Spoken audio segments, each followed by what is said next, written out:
Hey, I've got a question for you in the holiday season, and it really kind of may even be something that kind of rains on your parade. But if I were in this particular podcast and the subject matter that those of you that have been following me talking about it, if I were to ask you, uh, what have you ever had a devastating moment in your life that left you so broken, so absolutely devastated, so destroyed emotionally, perhaps physically, financially? Um, Mentally, although emotional and mental are pretty much a lot of the same thing, but it could also leave you questioning your faith, your beliefs. It could leave you questioning your relationships, your friends, your family, your ethics, your morals. If I were to talk about something like that on a day like today, the day after Thanksgiving, and I called it my Black Friday episode, would you be offended if I told you I think that we all have experienced something like this and we're not as strong as we think we are? We're just simply not that capable of overcoming devastation. Hi, everybody. John Morrow. Welcome to Resolve to Live Forward, the podcast. It's Black Friday, November the 28th of 2025. I'm sitting here in my home office, in my makeshift studio, with my Canva designed background on a podcast that is listened to by a handful of people. A guy who is 76 years old, almost 76 and a half years old. A guy who is at the point where 6.5 years ago, I went through the darkest experience that I had ever had in my life.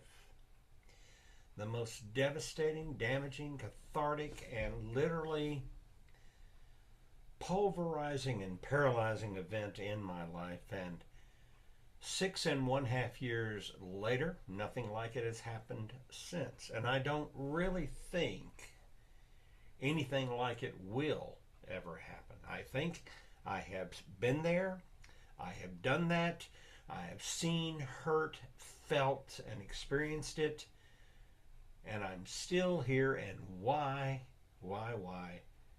is it my calling to talk about it? This video, these podcasts, this entire process that we're going through, you may never be one of the people that actually ever sees or hears it. But there are people out there who will. So I want to share with you today on this Black Friday 2025 episode. And if I said 2026, I apologize. I want to share with you on this Black Friday 2025 episode a perspective, because it's part of taking you on the journey to understanding how to find hope when it seems like all hope has been extracted and yanked from you. This podcast is furnished through Buzzsprout, a podcast hosting platform. And it is also a hosting platform that publishes this podcast at 12 noon on Fridays of each week of the month of the year. And it does so on multiple podcast platforms. And I'm proud to say that among those podcasting platforms are two of my very, very favorite platforms, iTunes Store and Spotify. That does not mean that I am marginalizing the other ones. They are just as special. In addition to that, I have a YouTube channel, and I upload this podcast to YouTube. I didn't always. I've got an archive folder on my desktop of episodes that I should upload to YouTube, but I just have not had, I guess you could say, the initiative to go in there and start uploading them. And if truth be known, when I first started this process, I had an idea of what a podcast and a YouTube video as a companion to it might be like. And I really love YouTube, and I watch YouTube quite a bit, maybe more than I should. But I look back at that product and I realize I've come a long ways in the journey and I'm getting better, but I've still got a lot of work to do. All right, I've just wasted 5 minutes of your time talking in the setup about this. I want to talk about the idea of how grief looks to each of us, and I'm not just interested in talking about how it looks, for example, to you as opposed to me, but I also want to talk to you about how grief looks if you are able to zoom out and get that 15,000 foot look and see that grief is a landscape. It has for decades, centuries, been primarily associated with death. And it still very much is. But I was watching a show last night on Masterpiece Mysteries. I was accessing it through streaming. I have a streaming platform that I'm able to use that lets me enjoy PBS. Hi, everybody. Say hi to Mariella.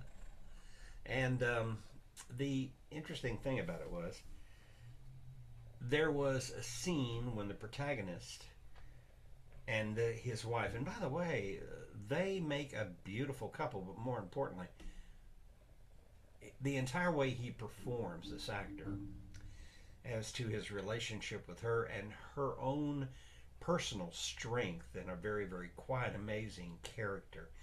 They're like a perfect couple. And they're trying to have children, and she has difficulty with fertility. So there's a lot of intervention taking place in this journey to try to conceive. And there's a confirmation that she tested positive for being pregnant. And now we're several weeks into that journey, if you want to call it that. And she's with him at the obstetrician's office. And the obstetrician starts the ultrasound.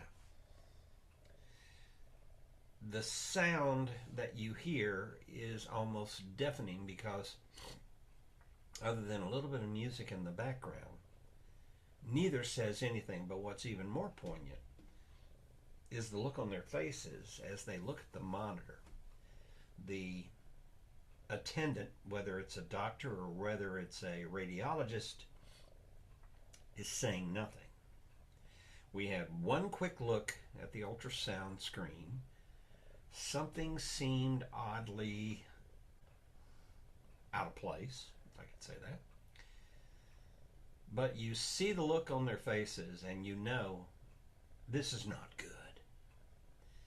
And then almost instantaneously, scene switches to a pub, a booth, a couple sitting side by side, one small glass, a shot glass of some type of probably liquor. And they're just sitting there staring. And finally she breaks the silence and says, "We'll try again." There's so much about this that oozes in a very painful way. Grief. Story number 2. Personal. 1981. Sitting at a radio station where we have lost our station manager, and the owners of the station have come to the radio station to assess the current system, and ours is not the only radio station that this corporation owns. But we are their flagship station for the Tampa Bay area. And I meet the owner. And I also meet the new station manager. point. Owner, very, very warm, pleasant, engaging man. Station manager, very, very engaging and friendly, very confident. These are not stern, difficult people. They are meeting me, and they are meeting all the staff. And they are looking at our numbers and our advertising, and they're looking at our log, and they're looking at the programmers that we are carrying and the advertisers that we have contracted with us. And they're asking me questions privately, and then they're getting my take on what I see as being done, what needs to be done, and what we need to stop doing and put away and move in a forward direction. And there's a degree of confidence in me because I'm the program director, and so the programming is important, and to a degree, some of the advertising is important because I procured some of those advertisers.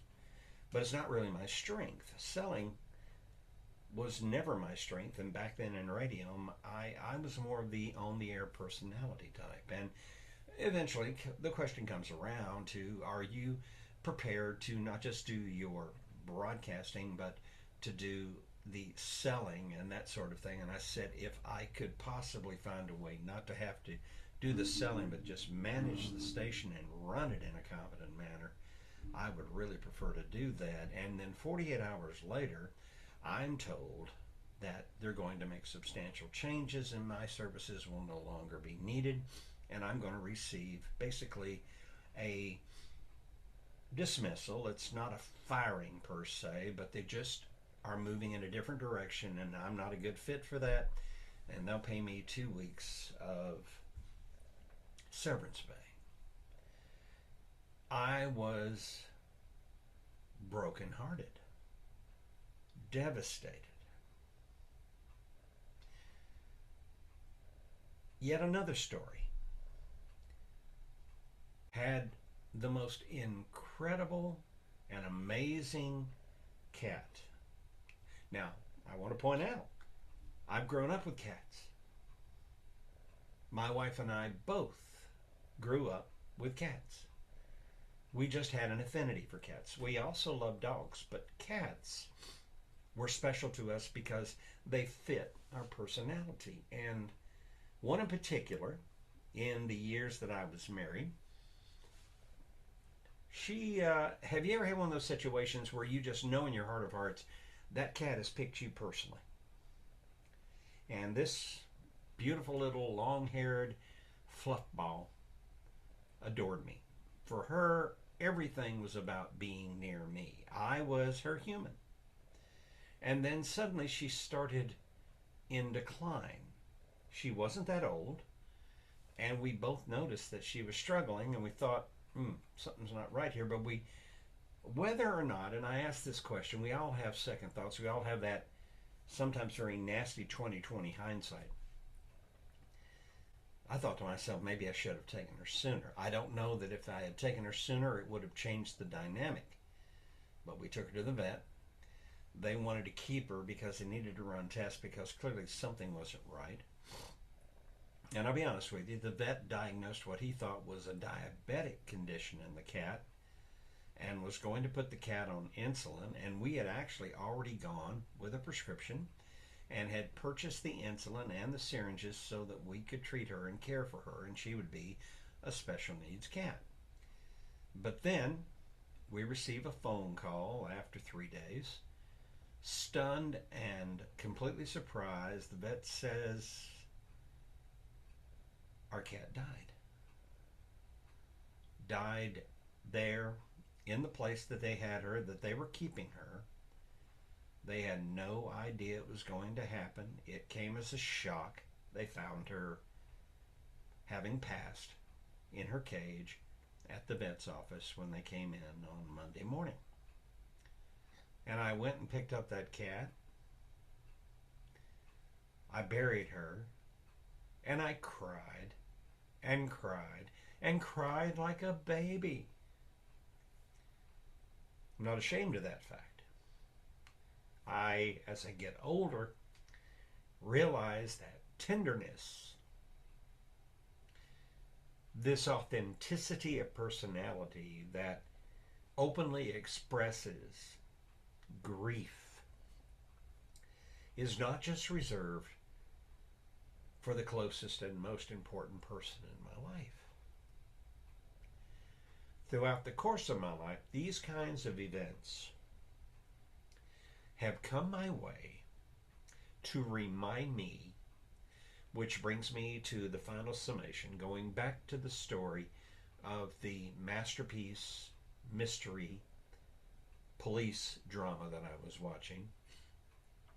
That couple had a grief moment, significant grief moment. It was not even a viable child yet. It was the beginning. And hopefully there would be a good gestation process. But it didn't work out. And the hope was dashed, obliterated, wiped out, gone. It was the death of what was something that there was great hope in coming. My wife and I had gone through that as well. You and I are very much alike. This cat sitting in my lap, I'm listening to her as I'm talking to you. She's purring. Why is she purring? Because she's in a place that makes her happy and she feels safe. She has a strong bond with me. Now, let's remember that all of us have had grief experience, but it has nothing to do necessarily with death. Maybe you've gone through a divorce. Yeah, divorce usually is one or both parties have come to an agreement that's irreconcilable in the differences and they need to separate. And that separation needs to be made permanent. They need to dissolve the marriage and move on with their lives and hope that they find a life partner that is more suited and that also that life partner is very much in tune and in harmony with them. Number two, you lose a job, one that you love, or you own a company, or you work for a company that you love to work for and it goes out of business due to bankruptcy. It's happening more and more in this day and age, by the way. Here's a third thing. There is the possibility that you experience the loss of something that was very valuable to you. Maybe you had an heirloom. Somehow or the other, it was either stolen or was destroyed. A house fire. There's a good example of something that destroys. When you have something that is a one of a kind, and you have a house fire and it's destroyed, you can never have that back. All you have is the memory of it. Well, that's happened to people. And if you go on and you look at the events of life that take place in people, there are grief experiences. And grief experiences may vary in intensity and in their capacity to render us devastated and completely and totally paralyzed. Broken, perhaps laying on our side in fetal position, perhaps on our knees or on all fours, just trying to collect ourselves. Let's not rule out the fact that there's grieving involved in injuries which leave permanent damage, and from that point forward you have taken away from you what you were capable of physically or mentally doing or even financially doing. You are going through a grief experience. My experience I best describe this way. When I got up on Sunday morning, June 2nd, 2019, in my home, I was getting ready to go to church. My wife, who had had what she thought was a stomach virus for the preceding 3 to 4 days, gets up and comes in and says, I think I'm just about over it. I'm feeling better today. And I asked her just one quick question. Do you want a cup of coffee? And she said, no, I don't think I'm quite ready for coffee. But thank you nonetheless. I say, are you wanting to go to church? And she said, no, I still want to stay here and rest. And so before I go to start getting ready for church, I paused for a moment, and it was like an inspiration. It was like a voice, and I say it's the voice of God because I'm a person that has that kind of a faith framework in my life. I think it was God. But what I simply said to her was, I'm so glad you're feeling better. Um, I'm going to skip church. I'm going to stay here with you, and I'm going to relax. And then maybe later, if you're feeling good or feeling better enough to eat, I'll make you some dinner. And most importantly of all, here it is, June 2nd. We're 1 week away from our one and only son and his wife having their first wedding anniversary. And we're retired. So we're looking forward, hopefully, eventually to being grandparents. And that's part of the conversation. But the other part of the conversation is we're people who adopted the power word resolve and the behaviors associated with it. And we want to look and see what we can do to plan out things moving forward to create a more positive framework for living forward and having a great life together. I'm glad she's feeling better, and I can also be a part of helping her to feel better, knowing too that just a month and a half away, we will celebrate our 46th wedding anniversary. Did I say a month and a half? Correction, 2.5 months. And I turned to her and I simply said to her, I want you to understand something. I know that I'm still very reactive with the things I do. I come and go a lot. And I know that there are times when you're here at the house by yourself. Although you do talk on the phone, you're close to family and friends. And of course, the cats absolutely adore you. But the truth of the matter is, when I'm not doing these things, which I still feel I'm capable of doing and make me meaningful and functional and useful, there is no place I would rather be than right here with you.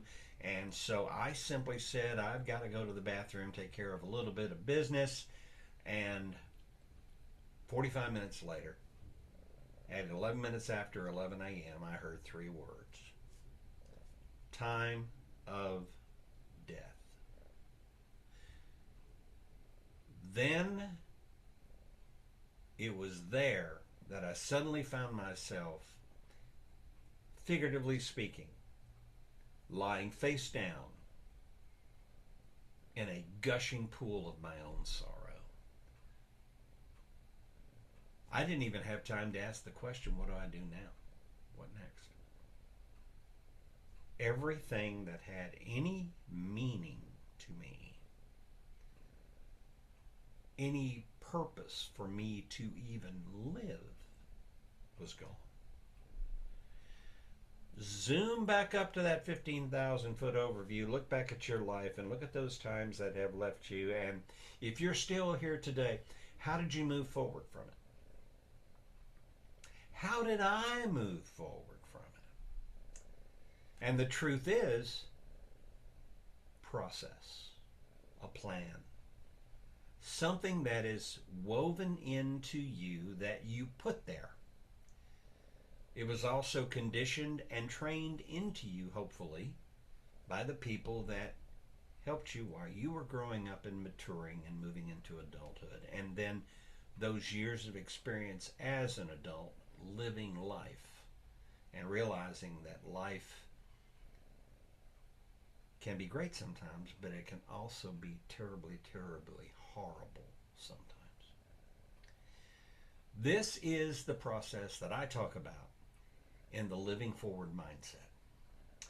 The Living Forward mindset is nothing more than finding yourself at that place where you no longer know if you can go on, but somehow or the other, you have something in place or you have a support system in place and you are ready.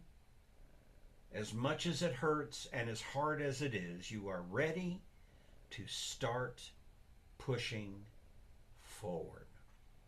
You're still here. There must be something more. I'm out of time. Thanks for joining me on this episode. Black Friday 2025, November 28th. Thanks for joining me. I appreciate you being here. If you are watching on YouTube, please like, subscribe, send me feedback. If you are following me on a podcast on one of the platforms, Spotify, iTunes Store, and others, find a way to comment and send me feedback. If you are so inclined, you may also email me, johnmorrowcoaching@gmail.com, johnmorrowcoaching@gmail.com. There it is on that. And last but not least, tell your friends, because remember, I'm not for everybody, but I do have a calling in what I do, and what I do is for people who are in the same boat as I am. Am I living my life? Absolutely. Am I living forward? Absolutely. Am I living without any concern or worry for how I'll do? No, I'm not, because I have suffered loss. I still carry grief. It's about taking and moving forward with it, not getting over it, getting past it, getting rid of it, or finding a way to medicate it, if that's what you want to talk about it, or nullify it, whatever.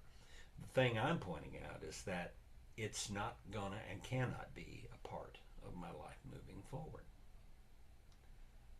But it's still there. Again, having a purpose and what you do with what happens to you is the most important thing. We'll talk more about that in our future episodes. We're in the holiday season now, so I want to wish all of you a very, very wonderful holiday season, no matter how you celebrate and what your belief systems are. For me, it truly is one of the most wonderful times of the year. And it's gotten off to a great start. There have been challenges, but the truth is, I'm still here. And I find something very, very meaningful and purpose-driven in what I share with you. I'm John Morrow. Thanks for joining me for Resolve to Live Forward. I'm glad to be here with you. I hope you enjoyed the episode. I hope you'll talk to me. I hope you'll share the information with your friends and invite them to join me as well. Remember the available locations where you can access this podcast. And by the grace of God, if I see the light of day of a week from today, next Friday, that first Friday in the month of December 2025, I hope you'll be with me. But for now, I appreciate you joining me. Please take care. God bless. And remember, always, always, always live forward.